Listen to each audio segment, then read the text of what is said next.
Hi, I'm Wendy from Shiny Happy World, and this is the new pattern in the Funny Faces Quilt Block of the Month Club. So when I say it's a new pattern, it is March 1st, 2023, and this is the pattern that will be current for the month. So if you are already a member of the club, you should have already received an email with a link to download the pattern, and you'll also find it in your downloads library if you log into your account.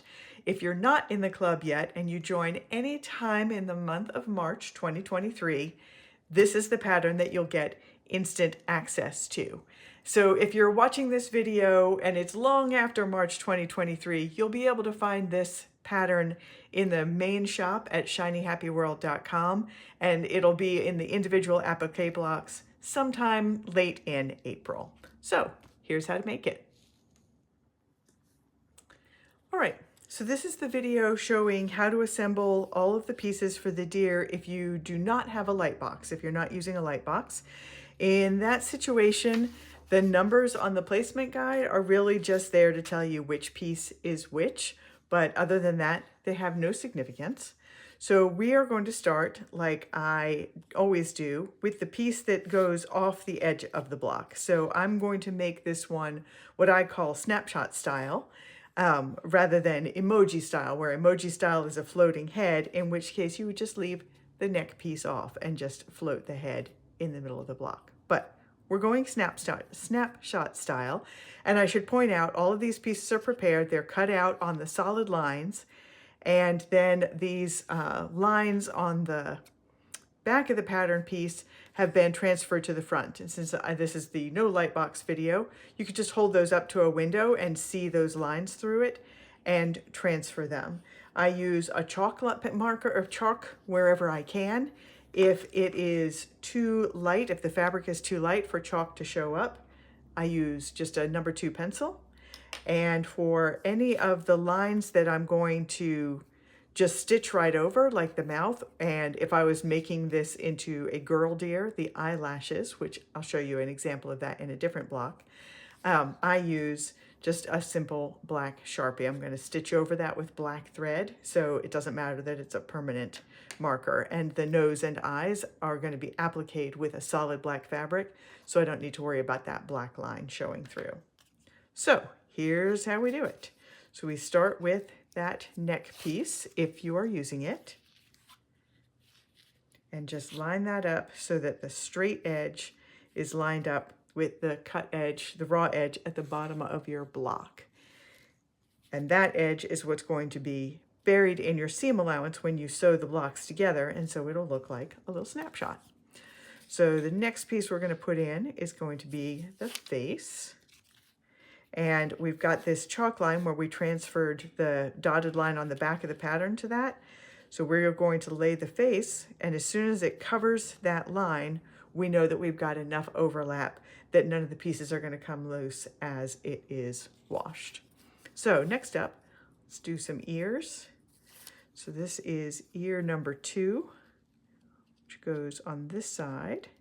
And again, I've got a little chalk line here. I'm going to just tuck that under until that chalk line is hidden. I'm going to do the same thing on the other side with the other ear piece. That. And I just moved that neck while I was working, so I'll get that back there. All right, now we've got some inner ear pieces. So this is piece number 4, so it's the one that goes on the left side of the head. And again, I'm just going to tuck it until I cover up that little pencil line, and I'm also going to position it so that the inner ear covers up those ear lines. Same thing on the other side.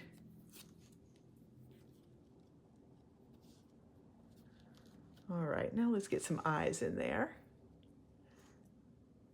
And the eyes are identical, so it doesn't matter which one you put where.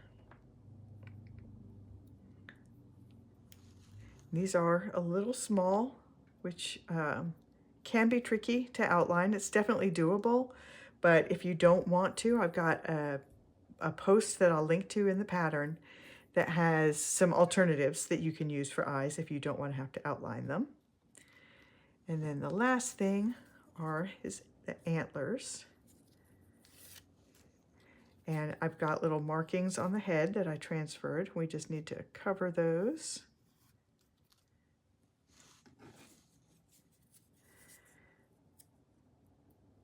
One more.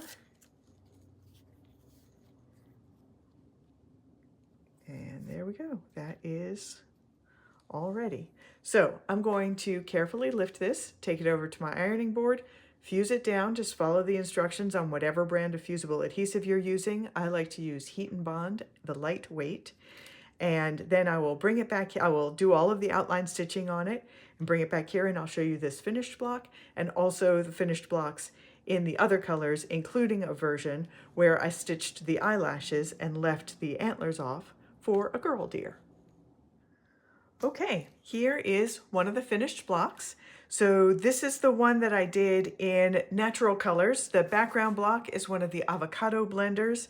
All the browns are from the grizzly blenders, and the grays are from the elephant blenders. So those animal names are telling you that they're from the Animal Kingdom color collection, which are all kind of natural animal colors. But I did this guy in a couple of other colors as well. So here is a version done in shades of red and pink. And on the video where I did the how-to, this is the one that I made using a light box in that video. I had left off the antlers and then remembered later that I had meant to actually put them on there. So this one has the antlers and the eyelashes. So that is just showing you a different option. You can leave the eyelashes off or go ahead and stitch the eyelashes. This is also one of the avocado blenders in the background, and all of these shades of pink and red are from the strawberry blenders, which are part of the Farmer's Market collection. And I have one more to show you. So this is a version that has no antlers, but it does have the eyelashes. So it is a doe. If you're a white-tailed deer is actually what I used for my reference when I was drawing these. There are deer where the girl deer have antlers, and of course boy deer also have eyelashes. They actually have pretty impressive eyelashes. So the eyelashes are just on there as an option if you want to signal, we often use eyelashes when we're drawing a very simplified face like this to signify female, but it does not have to. So those are your kind of three different options that you can do with the pattern pieces, with or without the antlers and with or without the eyelashes. So for the fabrics on these, this is from the Farmer's Market light quilt blocks. So this has actually these quilting lines. It's printed on the fabric. And just like the other one in natural colors, the browns are all from the Grizzlies collection and the grays are from the Elephant Blenders collection. So that is the three different color versions that I did of this deer block. I am Wendy from Shiny Happy World, and I'll see you next month with a new pattern.